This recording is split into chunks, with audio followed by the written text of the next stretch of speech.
Okey, murid-murid, Assalamualaikum warahmatullahi wabarakatuh. Hari ini kita akan belajar tajuk baru iaitu adab menziarahi kematian dan kubur. Okey, siapa pernah melawat ataupun pergi ke tempat orang meninggal dunia? Siapa pernah? Kat tangan. Okey, kalau ada yang pernah, mesti pernah rasa kan suasana melawat orang mati ataupun orang meninggal ni. Tapi sekarang ni tak boleh lah nak pergi kan, bahaya. Okey, kita akan belajar tajuk ni. Seterusnya adalah menziarahi jenazah. Jenazah, siapa tahu apa itu jenazah? Jenazah ialah mayat orang Islam, sama ada lelaki, perempuan, kanak-kanak atau dewasa. Kiralah siapa-siapa kan. Dipanggil jenazah, orang yang sudah meninggal dunia, orang Islam yang sudah meninggal dunia, sama ada lelaki ke, perempuan ke, budak-budak ke, orang besar ke, semua dipanggil jenazah. Selalunya bila kita dengar ada berita kematian ataupun ada orang meninggal dunia, apa yang kita perlu sebut atau apa yang kita perlu ucapkan? Siapa tahu ucapan apabila mendengar berita kematian? Pendek je ucapan dia, iaitu inna lillahi wa inna ilaihi raji'un. Maksud dia adalah sesungguhnya daripada Allah kita datang dan kepadanya jugalah kita dikembalikan. Lafaz ni sebenarnya bukannya hanya untuk orang yang meninggal dunia, tapi boleh juga dilafazkan bila orang tu ditimpa sesuatu musibah, contohnya musibah kemalangan, musibah sakit dan sebagainya. Ini ramai orang salah faham lah kan. Tapi untuk orang meninggal pun kita boleh ucap inna lillahi wa inna ilaihi raji'un. Siapa pernah ucap ni apabila mendengar berita kematian? Siapa yang dah pernah ucap lafaz inna lillahi wa inna ilaihi raji'un tu apabila mendengar berita kematian? Alhamdulillah. Tapi yang belum pernah tahu, lepas pada ni bolehlah kalau ada berita-berita kematian ke, boleh kita ucap inna lillahi wa inna ilaihi raji'un. Seterusnya kita pergi pula kepada slide yang seterusnya. Tengok tu ada gambar mula-mula dimandikan, kemudian disolatkan, dibawa ke tanah perkuburan dan akhir sekali ditanam. Itulah proses kematian seseorang tu. Seterusnya menziarahi orang sakit, hukumnya sunat dan besar pahalanya. Ni kita menziarah orang sakit lah yang masih hidup, pahala sangat besar.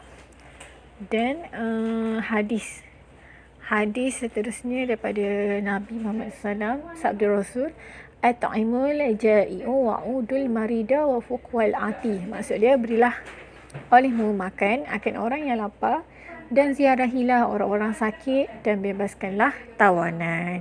Dalam hadis ni Nabi pesan kepada kita supaya ziarahilah orang yang sakit. Kan?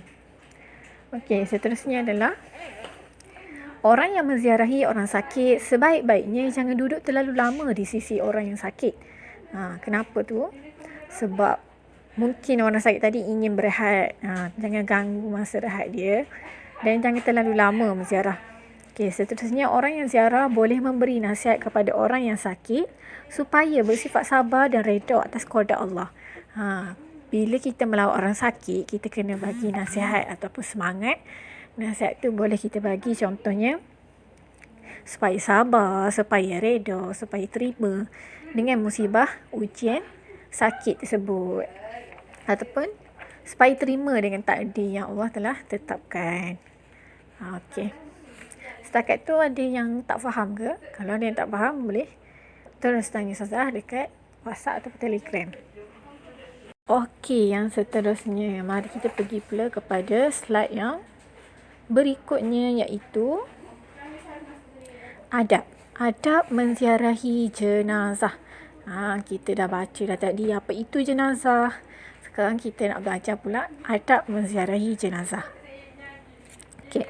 Ada dalam slide ni ada 1, 2, 3, 4, 5, 6, 7. Ada 7 adab.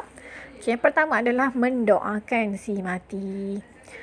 Bila seseorang tu meninggal dunia dan kita pergi melawat dia, pergi menziarahi dia, kita kena mendoakan si mati tersebut supaya rohnya tenang, supaya si mati meninggal dalam keadaan baik. Kita boleh doa. Contohnya kita doa, ya Allah, ampunkanlah dosa si mati, ataupun ya Allah, ringankanlah azab seksa si mati, ataupun ya Allah, tempatkanlah si mati di kalangan orang yang beriman. Contoh. Itu adalah benda yang kita boleh buat kepada si mati.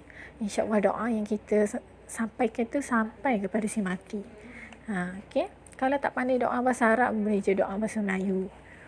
Okay. Yang seterusnya adalah solat jenazah berjemaah. Ini pun salah satu adab menziarahi jenazah. Okay. Untuk solat jenazah, siapa pernah solat jenazah? Okay. Untuk solat jenazah, antara adab dia adalah kita berjemaah semasa menunaikan solat jenazah tersebut. Dan insyaAllah akan mendapat pahala lah yang berlipat kali ganda. Okay, yang seterusnya adalah hendaklah memakai pakaian menutup aurat. Ni dekat mana-mana pun sememangnya kena pakai menutup aurat lah. Lebih-lebih lagi apabila pergi ke tempat-tempat yang seperti menziarahi jenazah, kan? Tapi sebenarnya di mana-mana tempat pun kita kena pakai pakaian menutup aurat.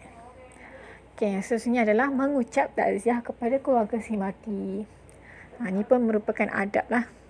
Bila kita pergi melawat seseorang yang sudah meninggal dunia, kita ucapkanlah takziah kepada keluarga si mati. Macam tu. Dan nasihatkanlah supaya keluarganya bersabar, terima dengan dugaan, musibah, ujian. Supaya hati keluarga si mati tu sedikit tenang dengan berita sedih lah, berita kematian, kan. Okey, yang seterusnya adalah membanyakkan membaca Al-Quran dan mendoakan jenazah. Ini pun penting lah. Bila kita melawat seseorang yang sudah meninggal dunia tu ataupun jenazah tu, kita boleh sedekahkan bacaan Al-Quran kita dan doakan supaya jenazah tu ditempatkan di kalangan orang beriman, dimasukkan ke dalam syurga dan sebagainya. Doa-doa ni senjata orang mukmin. Jadi apa yang kita boleh tolong dia, boleh tolong orang yang sudah meninggal dunia itu adalah doa. Dan sedekahkan bacaan Al-Quran. Okay. Nak sedekahkan bacaan Yasin pun boleh. Nak baca surah-surah lain pun boleh. Baca doa, semua tu lah. Okay, yang seterusnya adalah menyediakan makanan kepada keluarga yang ditimpa kematian. Ini pun boleh kita lakukan sebagai tanda kita beradab menziarahi jenazah. Kita sediakan makanan kepada keluarga yang ditimpa kematian. Sebab keluarga yang ditimpa kematian ni selalunya akan sedih lah, kan. Akan sedih. Dan kita bantu. Contohnya bantu menyediakan makanan untuk mereka supaya mereka berasa sedikit lega. Seterusnya, memberi pertolongan kepada keluarga si mati dalam pengurusan jenazah. Ini pun contohnya kita tolong dari segi kewangan, dari segi tenaga, dari segi masa. Contohnya kalau dari segi kewangan kita tolong bagi duit.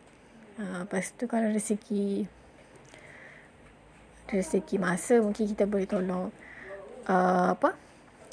tolong uruskan jenazah, tolong kemas-kemas apa yang patut, kan. Kalau dari segi masa, mungkin kita boleh luangkan masa bersama keluarga si mati. Boleh beri semangat ataupun beri nasihat. So, konklusinya, apabila kita mendapat perkhabaran berita kematian orang yang sudah meninggal dunia ni, kita kenalah ucap innalillahi wa inna ilaihi raji'un. Dan mendoakan si mati serta ahli keluarganya. Kalau ada yang tak faham, boleh tanya Ustazah terus. Saya rasa setakat tu je dulu.